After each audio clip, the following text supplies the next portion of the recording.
Automatic water level control install చేస్తున్నాం ఇప్పుడు customer దగ్గర. సంప్ టు ఓవర్ ట్యాంక్ అనమాట. ఇది సంప్లో వాటర్ కనిపిస్తుంది చూడండి. 25% కూడా లేదు, 25% ఉంది వాటర్ ఫుల్ వాటర్ వస్తుంది. ఈ సంప్లో వాటర్ అంతా పైకి ఎక్కింది. పైన ట్యాంక్లో ఓవర్ ట్యాంక్లో చూడండి పైకి వెళ్తున్నాను. ఎన్ని ట్యాంక్స్ ఉన్నాయంటే మినిమం 15 ట్యాంక్స్ ఉన్నాయన్నమాట. సంప్ టు ఓవర్ ట్యాంక్కి 15 ట్యాంక్స్ కంట్రోల్ చూడండి. ఇప్పుడు ఇది 1 కనిపిస్తున్నాయి ట్యాంక్స్. 1 2 3 4 5 6 7 8 అంటే 2 బిల్డింగ్స్ కమాండ్ ఉంటాయి.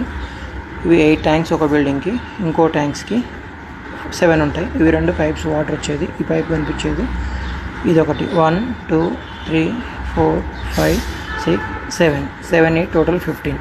ఆటోమేటిక్ ఆన్ అవుతాయి, ఆటోమేటిక్ ఆఫ్ అయిపోతాయి అన్నమాట ట్యాంక్ నిండగానే. ఇప్పుడు ఇక్కడ వాటర్ అంతా వేస్ట్ అయింది చూడండి. ట్యాంక్ ఓవర్ఫ్లో అయిపోతుంది అనమాట.